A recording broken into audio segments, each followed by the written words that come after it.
تیسری جو ہماری جو ایک بڑی افواہ آج کل پھیلی ہوئی ہے کچھ عرصے سے، وہ ہماری بہن ہیں سسٹر ایسٹر یعقوب، ان کی ایک آڈیو بڑی ورلڈ میں جو ہے وہ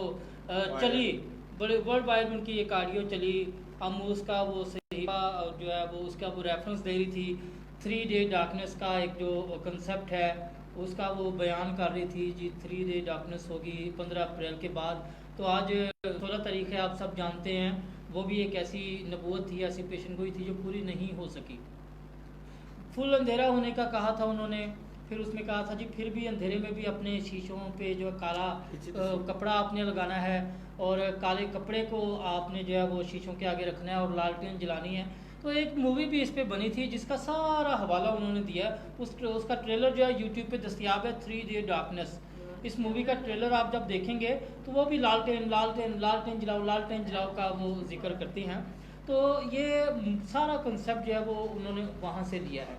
اور پھر 2005 میں وہ کہتی ہیں کہ مجھے یہ ملا، رویا ملی، مجھے یہ نبوت ملی، لیکن انہوں نے آگے لوگوں کو پبلش نہیں کیا، اس کو آگے فارورڈ نہیں کیا۔ کیوں؟ کیونکہ وہ خدا کے روح کے تابع نہیں تھیں۔ انہوں نے اپنے آپ کو ایک شخص کے تابع کیا جس کا نام وہ بتاتی ہیں ہنی بھائی۔ ہنی بھائی کی اجازت سے انہوں نے کہا جی میں اس کو بیان کر رہی ہوں، 2005 میں مجھے رویا ملی تھی، لیکن ہنی بھائی کی طرف سے اس کی اجازت نہیں تھی، تو ہنی بھائی کی طرف سے اجازت ملی ہے، تو اب میں اس کو 15 سال کے بعد جو ہے یہ بیان کر رہی ہوں اس نبوت کو کہ 15 اپریل کے بعد جو ہے وہ اندھیرا چھائے گا اور یہ ہوگا، سارا مصری آفات کی طرح سارا وہ اس کو کوٹ کیا ہے اس بات کو۔ تو ایسا تو جنرل ہوتا رہا ہے ہسٹری میں، ہمیں دیکھتے ہیں ہم کہ بہت زیادہ مرتبہ اس طرح ہوا ہے کہ ڈارکنیس رہی ہے، اور یہ کیوں اور کیسے ہوئی، تاریخ کا اگر میں آپ کو ریکارڈ بتاتا ہوں، تاریخی ریکارڈ میں آپ کو پہلے بتاتا ہوں، پھر میں کلام کے حوالے سے بھی بات کروں گا کہ جو ماہرین فلکیات ہیں وہ بڑی پیچیدہ اپنا حساب کتاب لگا کے تو انہوں نے یہ اندازے لگائے ہیں کہ زمین جو ہے یہ خلا میں 18,000 میل فی گھنٹہ کے رفتار سے گھوم رہی ہے زمین۔ تو اس گھومنے کی جو اس کی جو کیپیسٹی ہے ان کے مطابق خلا جو ہے وہ بالکل خالی نہیں ہے، جب یہ گھومتی ہے تو بہت سے ذرات ہیں، بہت کا جو رد عمل ہوتا ہے اس کے گھومنے کا۔ تو ان ماہرین کے نظریے کے مطابق یہ ہے کہ زمین کی جو حرکت ہوتی ہے وہ جو دیگر ذرات ہوتے ہیں زمین میں ان کا جب رد عمل ہوتا ہے تو بہت ہی اربوں چھوٹے چھوٹے ذرات مل کر تو ایک دھندلی سی ایک کنڈیشن پیدا کر دیتے ہیں، دھند والی کیفیت پیدا کر دیتے ہیں۔ اگر یہ یقین کر لیا جائے تو پھر دوپہر کے وقت اندھیرا سمجھ میں آ جاتا ہے۔ یہ کائناتی گرد جو ہے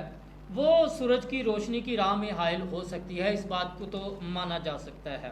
جس کی وجہ سے روشنی زمین تک نہیں پہنچ پاتی، جس کی وجہ سے سورج کی جو ہے روشنی دھندلی یا نمایاں طور پر کم ہو جاتی ہے۔ تو یہ کئی بار ہسٹری میں ہم دیکھتے ہیں 26 اپریل 1884 کو ایک انگلینڈ کا شہر ہے پرسٹن، وہاں پہ یہ واقعہ ہوا تھا اور اندھیرا ہو گیا تھا دوپہر کے وقت، اور اس دن بادل بھی نہیں ہوئے تھے، اور جو جنتری بناتے ہیں یا جو ماہر فلکیات ہیں ان کے مطابق اس دن کوئی چاند گرہن کا بھی کوئی ٹائم نہیں تھا، کوئی وقت نہیں تھا اس کا۔ پھر 26 اپریل کو یہ بالکل سیاہ ہو گیا تھا موسم جو ہے، شہر کے لوگ بڑے پریشان ہو گئے تھے، اپنے اپنے گھروں کو بھاگنا شروع ہو گئے، جو دیندار تھے وہ سجدوں میں پڑ گئے، اور کافی یعنی کہ آرام جو ہے وہ ان کا جو ہے وہ معطل ہو گیا، یا آرام کہہ سکتے ہیں کہ خلل پڑ گیا، ان کے آرام میں بے چین ہو گئے، اور یہاں تک ہوا کہ جانور بھی اپنی اپنی پناہ گاہوں کی طرف جانا شروع ہو گئے کہ رات ہو گئی ہے، چلو جا کے تو آرام کرتے ہیں، جس طرح پرندے مغرب کے وقت جو ہے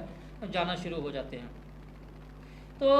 تھوڑی دیر کے بعد سورج بھی ختم ہو گیا، سورج کی روشنی دوبارہ زمین پر آ گئی۔ تو اس کا نظریہ یہ پیش کیا گیا کہ مختلف وجوہات سائنسدانوں نے بیان کی جس سے کوئی بھی عوام جو ہے وہ مطمئن نہیں ہو سکی۔ پھر 12 اپریل 1889 آئیپکس ایک شہر ہے جس کو فرنیسوٹا بھی کہا جاتا ہے، اس کے جو مختلف شہر ہیں وہاں پہ بھی یہی صورتحال پیش آئی تھی 1889 میں، اور اس سے پہلے 19 اگست 1763 کی صبح بھی جب بہت تیز دھوپ تھی تو گہری تاریکی میں شہر ڈوب گیا تھا، اور اس دفعہ جو اندھیرا تھا وہ بڑا گہرا اندھیرا تھا، اور لوگوں نے موم بتیاں اور لالٹینیں بھی روشن کر لی تھیں، ایسا بھی اندھیرا ہوا تھا۔ تو ماہرین فلکیات کے مطابق اس دن بھی سورج گرہن کا کوئی چانس نہیں تھا۔ پھر 19 مارچ 1886 کو اوشکائس نامی بھی ایک شہر تھا، اس میں بھی ایسا ہی ہوا، اور دن کے 3 کسی کو معلوم نہیں ہے، اور سارا شہر تاریکی میں ڈوب گیا، اور صورتحال کوئی 10 منٹ تک رہی، اور اس دوران آسمان پر ایک سیاہ میل دھبا بھی نظر آیا جو ہوا میں ہی مغرب سے مشرق کی طرف اڑتا ہوا دکھائی دیا تھا۔ تو جب شہر میں سورج کی روشنی واپس آئی تو پتہ چلا کہ جو دوسرے آس پاس کے شہر ہیں ان شہروں میں بھی اس طرح کی صورتحال کا سامنا کرنا پڑا لوگوں کو۔ پھر 4 دسمبر 1904 کو بھی ایسا ہی ایک واقعہ پیش آیا، ممفس جس کو ٹینس بھی کہا جاتا ہے شہر کو، وہاں بھی 10 بجے اچانک سورج غائب ہو گیا تھا، جس کی وجہ سے مکمل اندھیرا ہو گیا تھا، اور یہ اندھیرا 15 منٹ تک تھا۔ تو یہ تاریکی کے جو لمحات تھے بڑے خوف زدہ تھے، شہری بڑے خوف زدہ ہو گئے، کچھ حصوں میں تو لوگوں نے چیخنا چلانا بھی شروع کر دیا تھا۔ پھر جو دیندار لوگ تھے وہ سجدے میں پڑ گئے، ان کو یقین ہو گیا کہ بس مسیح کی آمد شروع ہو گئی ہے اور قیامت کا وقت بھی شروع ہو گیا۔ شاید کچھ نفسیاتی وجوہات کی بنا کا ذمہ دار جنگل کی آگ کو کہا اس وقت کے لوگوں نے، پھر غیر معمولی بادل اور جو دور کے ریگستان کی دھول تھی اس کو کہا گیا جی اس وجہ سے یہ اندھیرا ہوا تھا۔ تو یہ تشریح بعض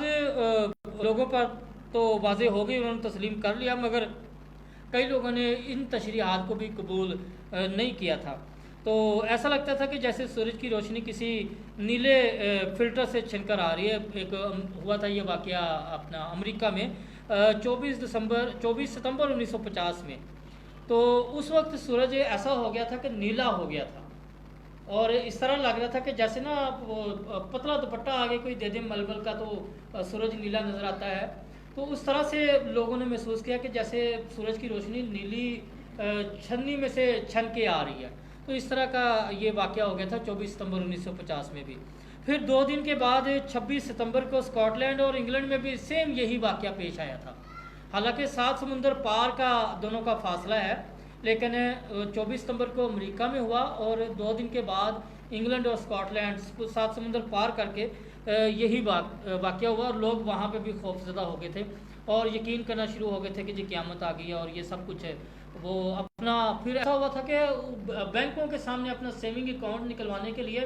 بینکوں کے سامنے لائن لگی کہ جی آخری دور آ گیا ہے، ہم اپنی بچت کا سامان کریں اور اپنے بینکوں سے نکال کے تو گھروں میں قید ہو جائیں اور اپنی سیونگ کا سیم کنڈیشن جس طرح آج کل کرونا کی وجہ سے ہو گئی ہے۔ تو امریکی عوام کو یہ کہہ کے بڑی مطمئن کرنے کی بھی کوشش کی گئی کہ سورج کی یہ جو حرکت ہے، یہ جو البرٹا شہر ہے کینیڈا کا، وہاں کا علاقہ اس کی وجہ بنا ہے کہ جنگل میں آگ لگ گئی ہے، جس کی وجہ سے یہ فضا میں یہ کنڈیشن دیکھنے کو ملی ہے، لیکن کوئی بھی اس تشریح کو ماننے کو تیار نہیں ہوا تھا۔ تو یہ ہر دور میں اس طرح کی افواہیں اڑتی رہیں، ہر دور میں لوگوں نے کہا کہ بس اب مسیح آ گیا، اب مسیح آ گیا۔ تو یہ بھی ایک اسی دور کی کڑی ہے کہ ایسٹر یعقوب جیسی ایک ہم کہہ سکتے ہیں کہ مخالف مسیح کی جو تنظیم ہے وہ اس طرح کا انتشار پھیلانے کے لیے شیطان نے ان کو استعمال کیا۔ تو آستر کے لیے بھی ہم دعا گو ہیں کہ انہوں نے آموز کی کتاب کا جو سیاق و سباق تھا وہ بہت ہی غلط طریقے سے پیش کیا، غلط نظریہ پیش کیا اور سیاق و سباق سے بالکل ہٹ کے پیش کیا، جبکہ ہمارا جو کلام کہتا ہے وہ یہ کہتا ہے کہ مصیبتوں کے بعد یہ ساری کنڈیشن ہوگی، مصیبتوں کا جو دور ہوگا شروع، ہمارا یہ کلام میں مقدس کے مطابق یہ مصیبتوں کا دور چل رہا ہے، یہ شروع ہو گیا ہے۔ تو یہ مصیبتوں کا دور جب ختم ہوگا تو تب سورج تاریک ہوگا۔ متی 24 باب میں یہ واضح طور پر لکھا ہوا ہے، مرکز 13 باب 14 آیت میں یہ واضح طور پر لکھا ہوا ہے، اعمال 2 باب اور اس کی 20 آیت میں یہ واضح طور پر لکھا ہوا ہے، مکاشفہ کے بھی 15ویں باب کے بعد آپ دیکھیں تو آپ کو 2 بار یہ واقعات ملیں گے سورج تاریک ہونے کے۔ تو یہ بہت سی افواہیں ہیں آج جو گردش کر رہی ہیں، جن پر ہمیں کلام کی روشنی میں تصدیق کرنے کی ضرورت ہے کہ کیا یہ جو ہماری بہن نے